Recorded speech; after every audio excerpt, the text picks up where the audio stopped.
Muchas gracias a todos los que están participando y quiero dar las gracias especialmente a Flaxo y a Rodrigo Ramírez por esta invitación para hablar con ustedes el día de hoy.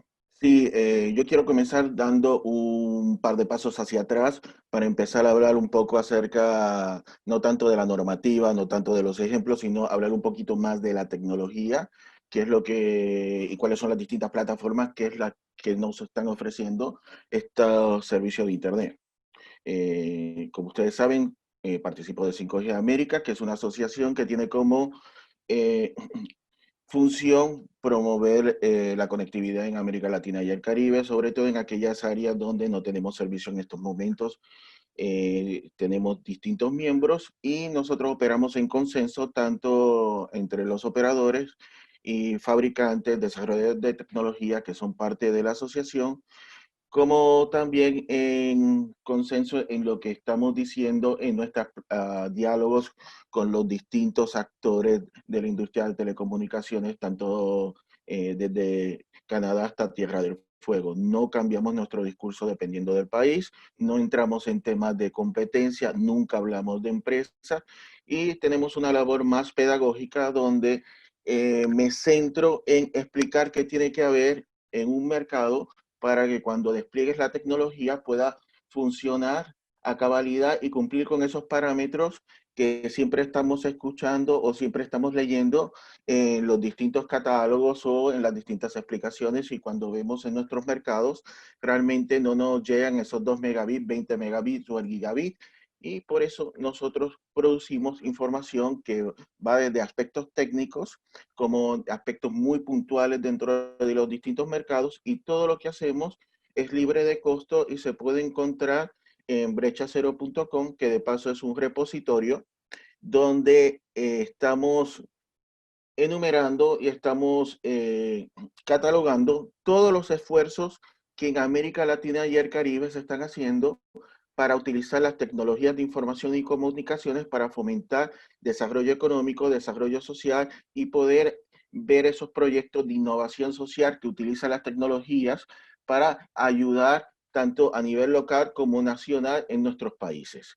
Obviamente es algo bastante interesante que los invito a todos a visitar. Pero estamos hablando de Internet, pero quiero preguntar, ¿cuáles de los Internet estamos hablando? Si nosotros vamos a ese informe de 2011 que se hizo en la Asamblea, para la Asamblea General, vemos que antes de que se estuviese hablando del derecho de Internet para fomentar los derechos humanos, para lo que está ayudando en crisis políticas, se nos diferencia ese Internet que va de los contenidos, ese Internet del software, ese Internet de las aplicaciones, al otro que se enfocaliza simplemente en redes, y también se está focalizando en ese dispositivo que vas a necesitar para conectarse a ese Internet. Esto aparte de todo el diálogo y todo el discurso que se deriva de cuáles son las velocidades mínimas para ese Internet al que queremos acceder, al que queremos que todos nuestros ciudadanos tengan las facilidades de utilizarlo, porque no es lo mismo estar hablando de infraestructuras inalámbricas que, para servicios móviles, que una infraestructura inalámbrica para servicios fijos. La estructura de costos es completamente distinta, como es completamente distinta dependiendo de la plataforma tecnológica que estemos utilizando, aparte de muchas otras variantes que van a estar siendo modificadas dentro de la normativa, y no estamos hablando a nivel nacional, sino estamos hablando ya a nivel estatal, a nivel provincial, departamental o municipal. ¿Y por qué el Internet? Bueno, siempre escuchamos que eh, un incremento en 10 puntos porcentuales de X servicio de telecomunicaciones va a tener un impacto positivo en la economía. Aquí vamos a decir banda ancha, fijo, móvil. Pero es muy importante recalcar que ninguna tecnología por sí sola te va a resolver un problema. Las tecnologías son una herramienta.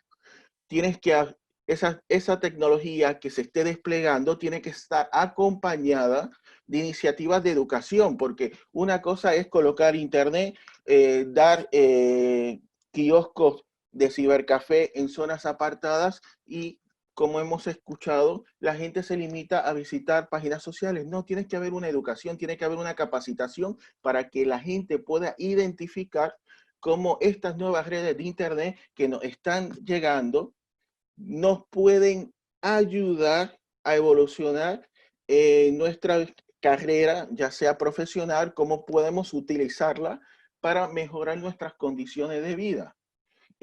Como una iniciativa de innovación social toma toda esa información a través de un teléfono de segunda generación que le sirve para saber cuáles son los costos de distintos productos agrícolas y empezar a formar una cooperativa o un grupo, una alianza de campesinos, y de esta forma les sirva a ellos mejorar su poder de negociación, porque ya saben a cuánto se está vendiendo sus productos en las grandes metrópolis de su propio país.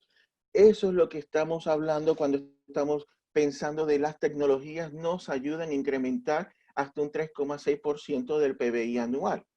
Por eso es que hay que empezar a ver la tecnología no como un simple servicio adicional de entretenimiento, de comunicación, sino a verlo desde la perspectiva que gracias al COVID estamos teniendo por primera vez en las mentes de muchos servidores públicos. Y es una tecnología que me sirve para llevar telemedicina, que me sirve para llevar teleeducación, gobierno electrónico, pero dentro de cada una de estos segmentos que estoy hablando, de cada uno de estos segmentos, ¿qué tipo de telemedicina puedo hacer? Aquella telemedicina que con 2 celulares que me pueden mandar una foto tengo, y lo más complicado es tener un acuerdo entre un hospital de practicantes rural y uno en la metrópolis para asegurarme de que ese correo electrónico me lo están viendo por lo menos 2, 3 veces al día para que me puedan ayudar.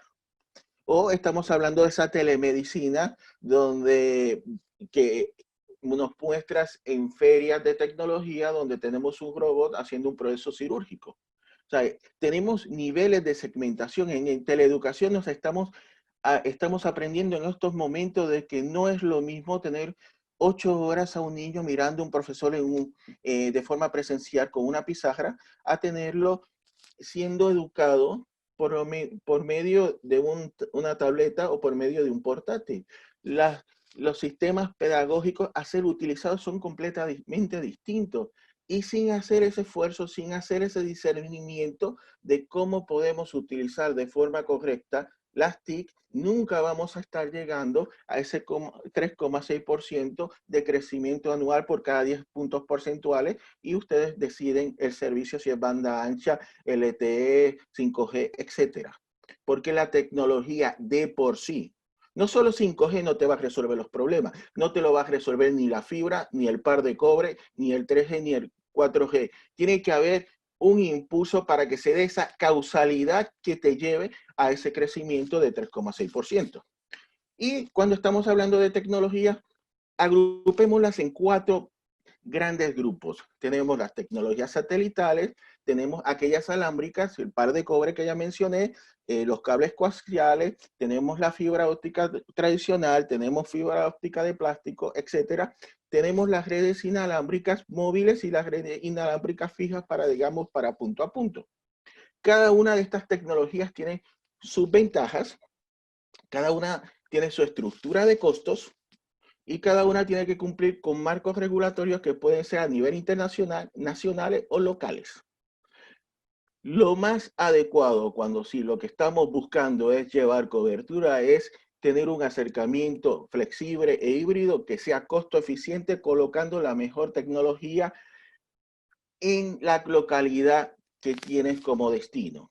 Y cuando se esté haciendo ese plan de negocio en que estás contrastando si vas a utilizar satélite o si vas a estar utilizando fibra óptica, considera como parte de tu plan de negocio el costo de los dispositivos, porque el costo de dispositivos es lo que te puede hacer exitoso o quebrar cualquier iniciativa social o comercial que quieras tener de ofrecer servicios de telecomunicaciones en cualquier lugar, sea una ciudad o sea el campo.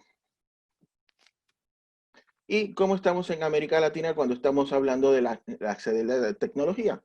Si estamos viendo ya la parte de servicios móviles, la oferta de servicios móviles, como ustedes pueden ver, yo les aseguro que el crecimiento, si ponemos las tres cuadros, las tres columnas, va a ser anual mínimo, principalmente el crecimiento de nuevas líneas hacia seres humanos parece limitado al crecimiento demográfico que vamos a tener en cada país. El gran cambio que estamos experimentando es una migración hacia nuevas tecnologías.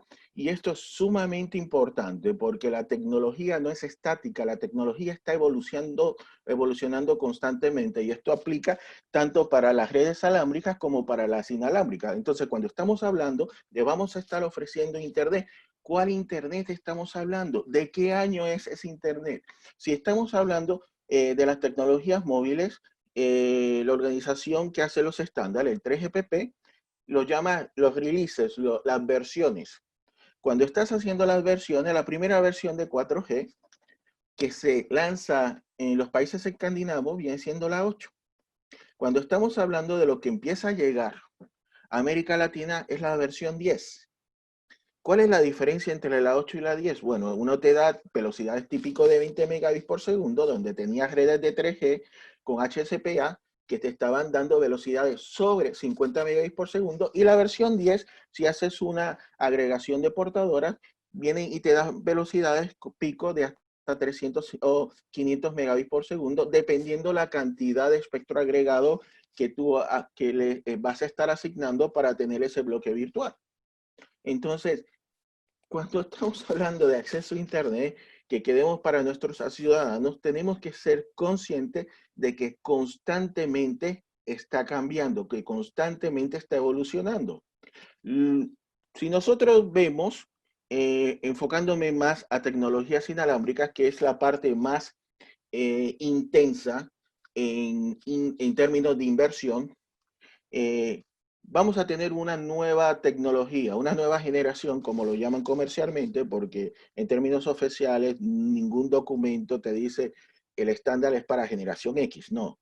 Pero tenemos una nueva generación cada 10 años con un periodo de vida de más o menos 20 años, quítale unos pocos años más, métele unos años más, luego de su lanzamiento en cualquier mercado. Eso significa que siempre vamos a tener al menos tres tecnologías solapadas en cualquier mercado en cierto momento. Una que está desapareciendo, una que ya está cubriendo todas esas zonas apartadas de la tecnología más antigua y la nueva. Recuerden que apenas ahora estamos viendo o aspirando a la llegada de 5G y cuando tenemos todavía redes de segunda generación en nuestros países. Tenemos redes de tercera generación, de cuarta generación y, digamos, tenemos tres, viene una cuarta. Cada red independiente que estamos teniendo son costos adicionales en términos operativos. Y cada vez que vas eliminando las redes, bueno, estás liberando espectro que te va a servir para las otras, etcétera. O sea que es un proceso de mucha inversión, de mucho recambio de equipo, y no estoy hablando solamente de recambio de equipo en la parte de infraestructura de red, sino cambio de equipo también para el usuario, porque el usuario, si se apagan la red que estaba utilizando, tiene que cambiar el equipo para irse a las nuevas redes, etcétera.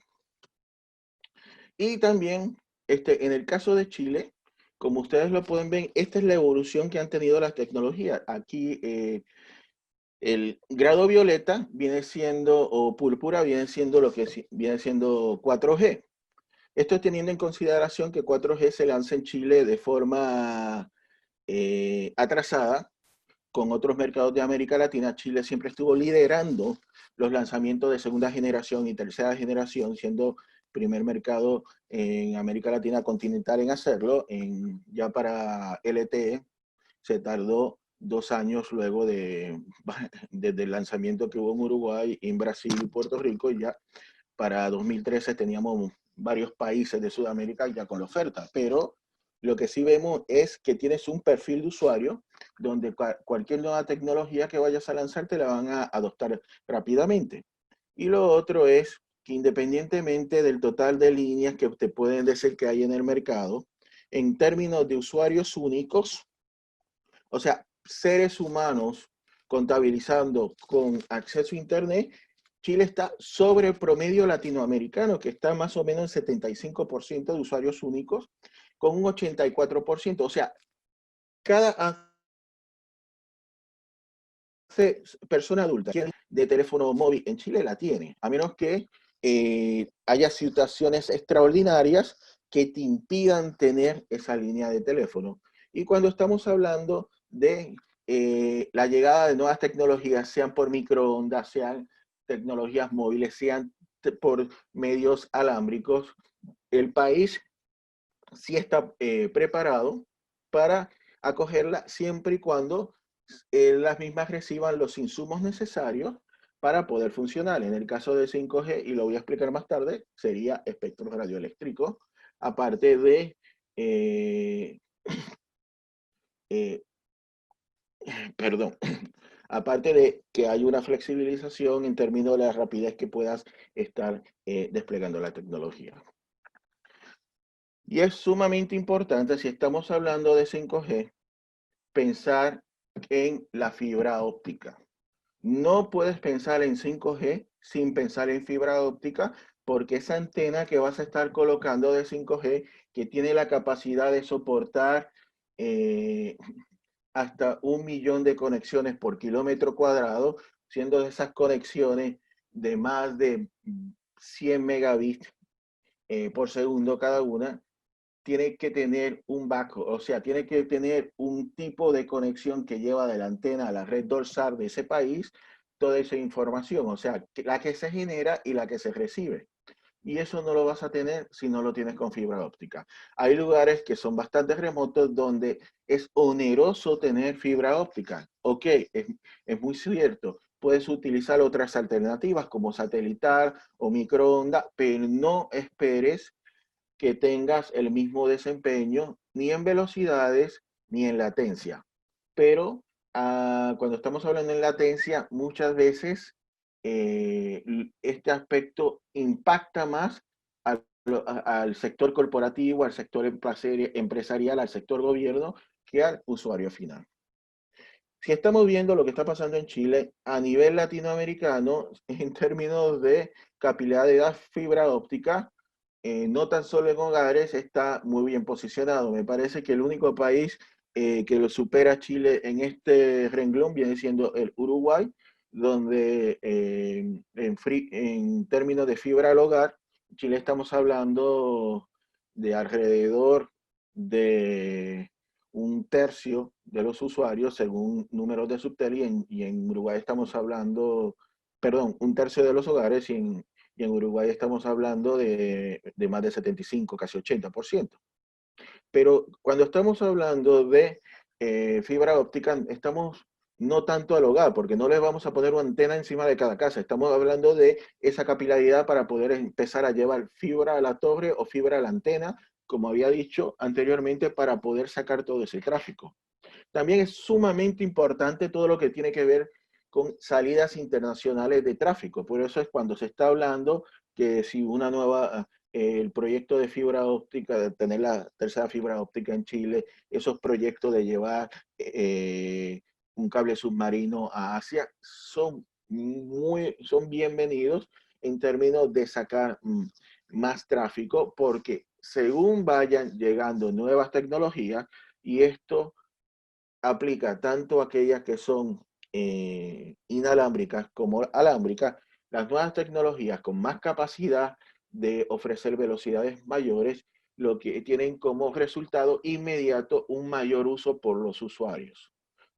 Esto no implica que el usuario necesariamente cambie todo su comportamiento, pero digamos, si tú eres el usuario que tienes un video muy chistoso de un gatito que está viendo todos los días por el resto de tu vida, mientras se va mejorando la calidad de ese video, pasaste a 4K, pasaste a 8K, ese video se hace cada vez más pesado, estás consumiendo lo mismo, pero estás utilizando más ancho de banda. Las mismas actualizaciones de tu celular, las mismas actualizaciones, los programas que tú tienes en tu computador, en tu portátil, se hacen más pesados y como ya se había indicado en términos de bajar un juego, pues es el mismo principio.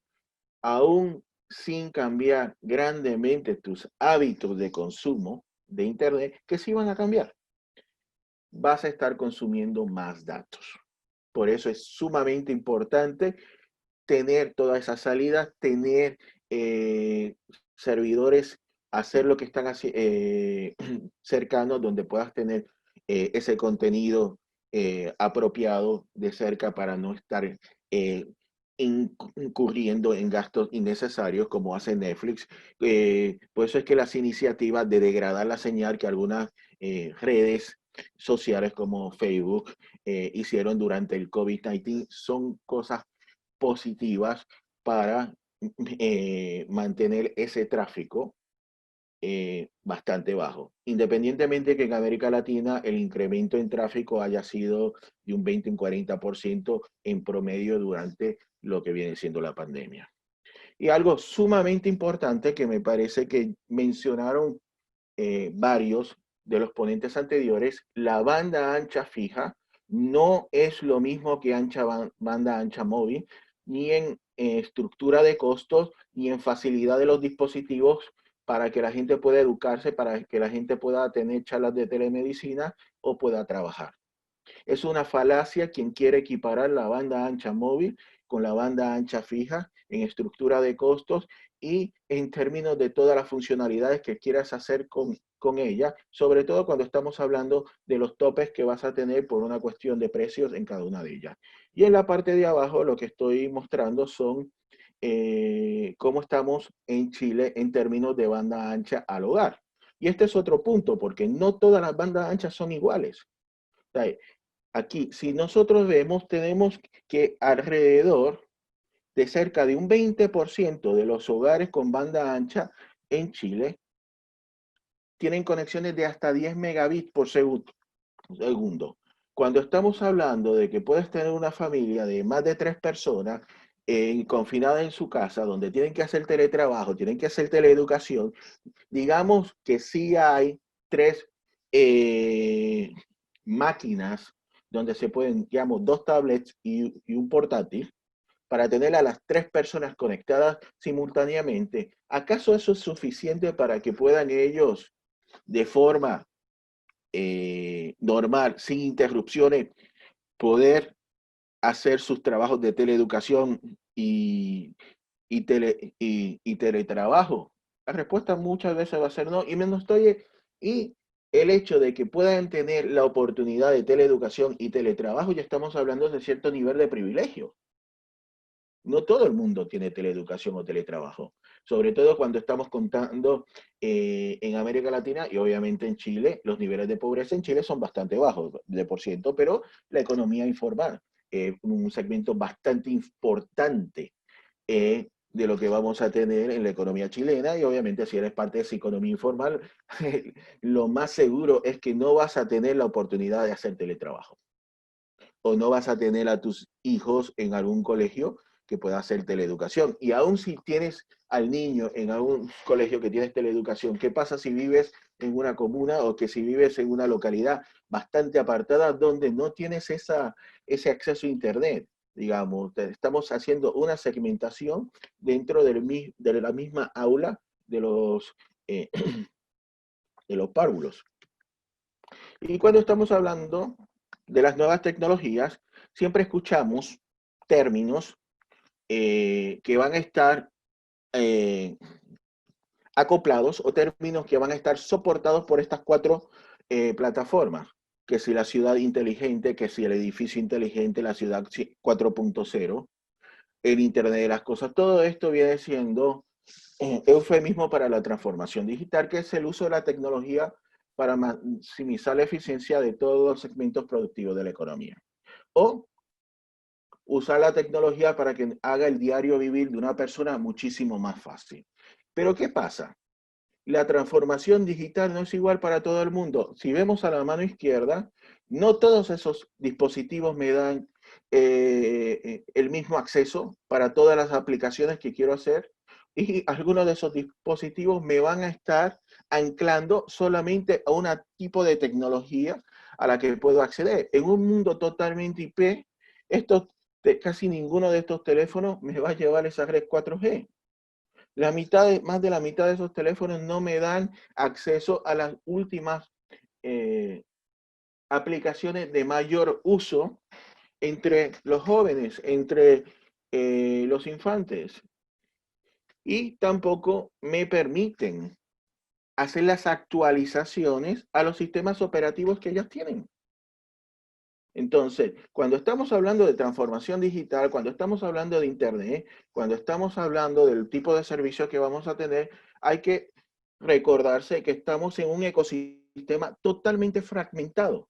Por eso es que es tan importante, si queremos utilizar los servicios de Internet para impulsar la economía, impulsar el desarrollo, la capacitación y el involucramiento del sector público en diálogo con el sector privado para llegar a esas fórmulas y esos acuerdos donde nos beneficiemos todos.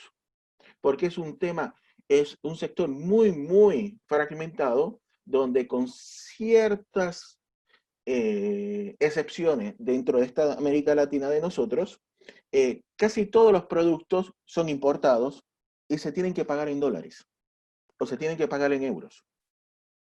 Entonces, cobramos en una moneda, pero importamos en otra.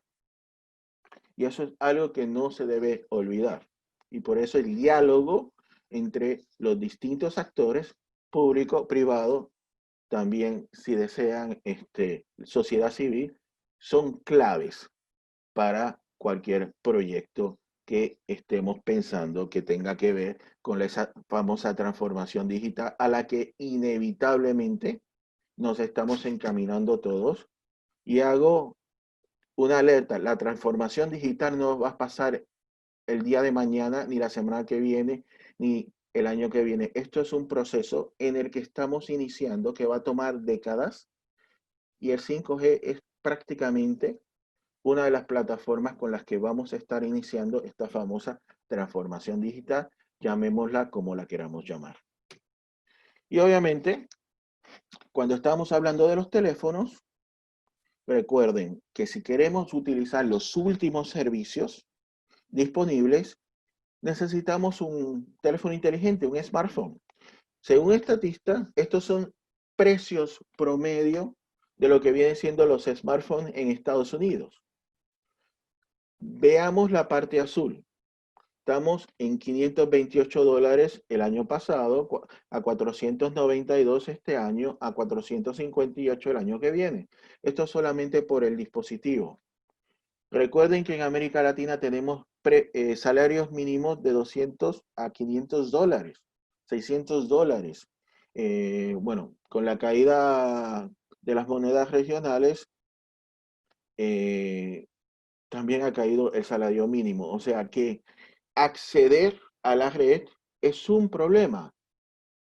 Las brechas digitales, porque son muchísimas, desgraciadamente, que impactan a las mujeres, desgraciadamente, mucho más que a los hombres, son muchas y una de estas brechas digitales, si queremos las nuevas tecnologías, necesitamos el teléfono adecuado, pero si no lo podemos pagar, ¿qué hacemos?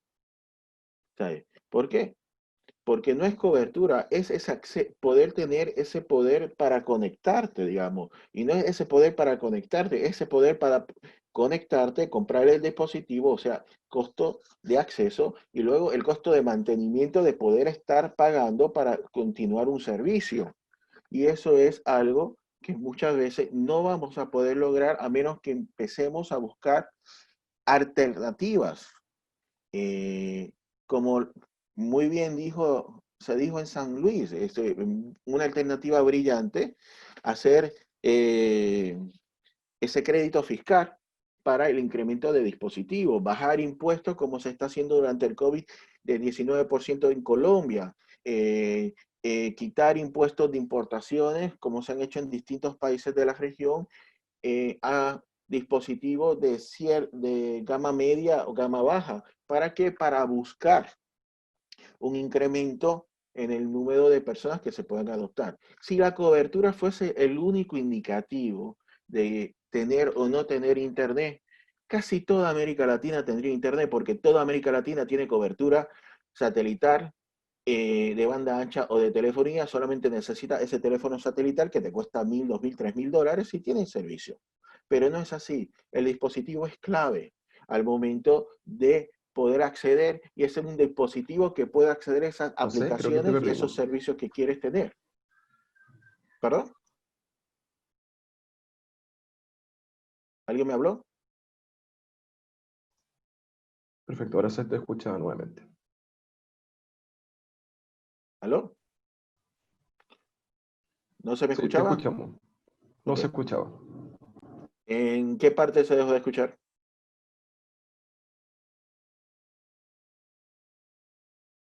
Dale, David.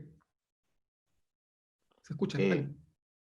no, como decía, tener ese dispositivo que sea capaz de conectarnos a las aplicaciones que necesitamos conectarnos es sumamente importante. Si no, vamos a caer en una de esas numerosas brechas digitales que ya se han mencionado. Y bueno, el camino a la 5G. ¿Qué es la 5G? Viene siendo la nueva tecnología que nos llega cada década. Recuerden, que estamos hablando de los primeros lanzamientos de tecnología. 3G te llega en el 2001, 4G te llega en el 2009, 5G te llega en el 2019. A la región, una se tardó 6 años, la otra se tardó 5, y y esta última ha llegado, perdón, la 4G se tardó 2 años, y esta hemos tenido prácticamente una cuestión de diferencia de meses, los 5 lanzamientos que tenemos en América Latina y el Caribe. A nivel usuario, la gran diferencia va a ser velocidad a corto plazo. A nivel empresarial, y a nivel operador, tenemos mayor eficiencia en el uso de espectro, nuevos casos de movilidad, soporte a todo lo que viene siendo el Internet de las cosas, pero lo más importante que vamos a estar teniendo es eh, una diversidad o una mayor flexibilidad como plataforma tecnológica para empezar a hacer eh, ofrecer servicios empresariales o corporativos.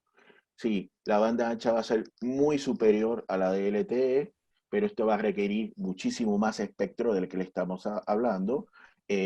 Van a haber comunicaciones masivas. Solamente en términos de cuántos dispositivos vamos a estar conectando se incrementa 10 veces a lo que veíamos con 4G.